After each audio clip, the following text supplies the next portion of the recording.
Assalamualaikum warahmatullahi wabarakatuh. Selamat pagi anak-anakku. Semoga kalian tetap sehat, tetap semangat. Udah pada mandi belum? Sudah pada sarapan belum? Berarti kalau kalian sudah mandi dan sudah sarapan, berarti kalian telah siap untuk mengikuti kegiatan belajar pada pagi hari ini. Sebelum kita mengawali pembelajaran pada pagi hari ini, Ibu minta kalian untuk mengisi daftar absensi melalui link yang telah Ibu bagikan lewat WA. Sebelumnya kita tonton dulu yuk video berikut. Assalamualaikum. Rabbi zidni ilma warzuqni fahma. Keberagaman sosial, budaya, dan ekonomi masyarakat.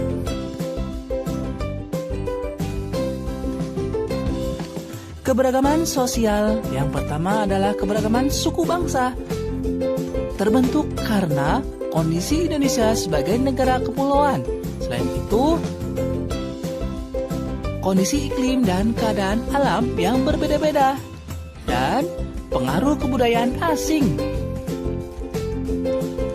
Indonesia merupakan negara kepulauan. Setiap pulau membentuk suku bangsa, cara hidup, serta karakter masyarakat yang berbeda-beda. Perbedaan kondisi iklim membentuk suku bangsa yang berbeda-beda. Cara hidup dan karakter setiap suku bangsa juga berbeda-beda. Masuknya para pelaut asing membawa kebudayaan asing yang berkulturasi dengan kebudayaan asli Indonesia.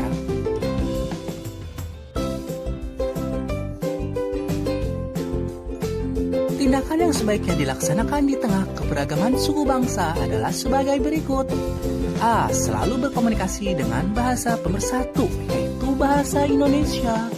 B. Berpandangan bahwa suku bangsa di Indonesia berbeda-beda sehingga kita harus saling menghargai. C. Jika kita sebagai pendatang, hendaklah bisa beradaptasi dengan lingkungan baru kita. D. Selalu beranggapan bahwa perbedaan suku merupakan kekayaan bangsa yang tidak dimiliki bangsa lain. E.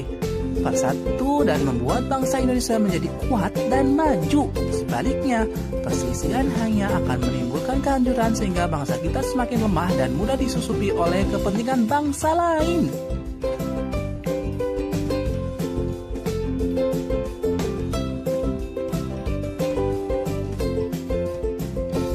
Keberagaman agama. Tuhan telah menciptakan wilayah Indonesia terdiri atas berbagai suku bangsa sehingga adanya keberagaman agama dan kepercayaan kepada Tuhan Yang Maha Esa menjadi bagian dari kekayaan bangsa. Sikap saling menghargai antara umat beragama dapat ditunjukkan dengan cara-cara berikut. A. Saling membantu atau bekerja sama tanpa membeda-bedakan agama. B. Tidak mengganggu umat agama lain yang sedang melakukan ibadah. C. Menghormati umat agama lain yang sedang menjalankan ibadah. Keberagaman tingkat kesejahteraan. Sejahtera merupakan keadaan masyarakat yang aman, sentosa, dan makmur. Masyarakat yang sejahtera berarti masyarakat yang sudah dapat memenuhi kebutuhannya dengan baik serta tidak kurang suatu apapun. Untuk menciptakan masyarakat yang sejahtera diperlukan kerjasama yang baik antara pemilik usaha dengan orang-orang yang bekerja di bidang usaha tersebut. Keberagaman tingkat pendidikan. Dalam suatu lingkungan tempat tinggal terdapat keberagaman tingkat pendidikan. Sikap saling membutuhkan akan menjadikan keberagaman itu sebagai sebuah kekayaan. Untuk itu, penting agar kita tidak mempermasalahkan adanya keberagaman tingkat pendidikan. Hal yang terpenting adalah sikap saling menghormati, membangun persatuan dan hidup secara damai walaupun ada perbedaan-perbedaan di masyarakat. Keberagaman budaya terdiri dari keberagaman rumah adat, pakaian adat, bahasa daerah, tarian daerah, keberagaman upacara adat dan pertunjukan kesenian, dan keberagaman lagu daerah dan alat musik tradisional.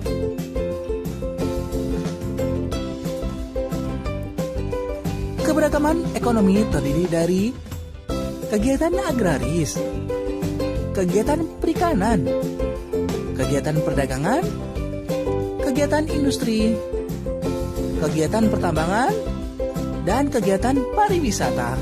Materi PPKN tentang keberagaman. Siapa yang tahu keberagaman Indonesia terdiri dari apa saja? Yang pertama, apa? Ya, tentang keberagaman sosial budaya. Keberagaman sosial budaya bukanlah menjadi masalah dalam pembangunan, karena keragaman sosial budaya itu merupakan salah satu modal, salah satu penunjang dalam menciptakan keadilan sosial bagi seluruh rakyat Indonesia. Kemudian yang kedua, tentang apa? Ya, tentang keberagaman suku bangsa.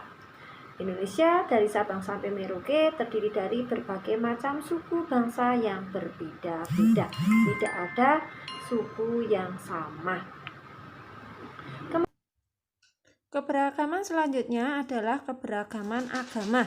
Keberagaman agama dan kepercayaan kepada Tuhan Yang Maha Esa menjadi bagian dari kekayaan bangsa. Ada 6 agama yang diakui di Indonesia. Siapa tahu agama apa saja? Ya, betul. Pertama Islam. Kemudian siapa lagi tahu? Ya, Kristen. Betul, Katolik. Ya, Hindu juga ada. Buddha. Yang terakhir, Konghucu. Untuk selanjutnya, keberagaman ekonomi terdiri atas kegiatan agraris, kegiatan perikanan, kegiatan perdagangan, kegiatan industri, kegiatan pertambangan, dan kegiatan pariwisata. Kemudian untuk SPDP tentang reklame. Reklame diartikan sebagai karya seni rupa yang bertujuan untuk menginformasikan, mengajak orang lain. Kemudian jenis-jenis reklame, yang pertama ada iklan. Iklan adalah jenis reklame singkat yang bertujuan untuk mempromosikan barang. Biasanya berada di media cetak. Dan yang kedua spanduk. Spanduk adalah reklame yang memuat informasi dan dipasang di tempat yang strategis. Yang ketiga brosur. Brosur merupakan reklame yang dibuat pada selembar kertas yang berisi informasi. Ini ada contoh brosur dari GO. Yang selanjutnya embalase. Embalase itu biasanya berada pada kemasan makanan, minuman, langsung pada kemasannya. Kemudian selanjutnya ada poster. Poster adalah jenis reklame berupa selembar kertas yang berisi gambar dan tulisan semenarik mungkin. Selanjutnya ada baliho. Baliho itu berisi gambar tulisan yang ditempatkan di tempat umum, dipasang besar ukurannya. Selanjutnya ada billboard. Billboard adalah jenis reklame yang berisi gambar atau tulisan yang menarik sehingga orang merasa tertarik. Selanjutnya ada banner. Banner adalah jenis reklame dengan bentuk kotak, potret, biasanya dicetak dengan digital. Kemudian ada lagi leaflet. Leaflet adalah jenis reklame yang bisa dilipat. Sekian untuk pembelajaran pada pagi hari ini. Dapat ditarik kesimpulan bahwa keberagaman itu terdiri dari keberagaman sosial budaya, suku bangsa, keberagaman agama, dan keberagaman ekonomi, ya anak-anak. Sedangkan pengertian dari reklame, siapa yang bisa? Ya, reklame itu suatu karya seni rupa yang bertujuan untuk menginformasikan, mengajak, membujuk, dan menawarkan suatu barang atau jasa. Siapa yang tahu jenis-jenis reklame? Ya, betul. Iklan, kemudian spanduk, brosur, kemudian embalase, poster, baliho, billboard, banner, leaflet, dan kalender. Ketahui tingkat pemahaman kalian, silahkan kerjakan evaluasi yang ada pada Google Form. Nanti Ibu linknya bagikan lewat WA Group. Jangan lupa teliti, jangan tergesa-gesa. Demikian yang dapat Ibu sampaikan. Assalamualaikum warahmatullahi wabarakatuh.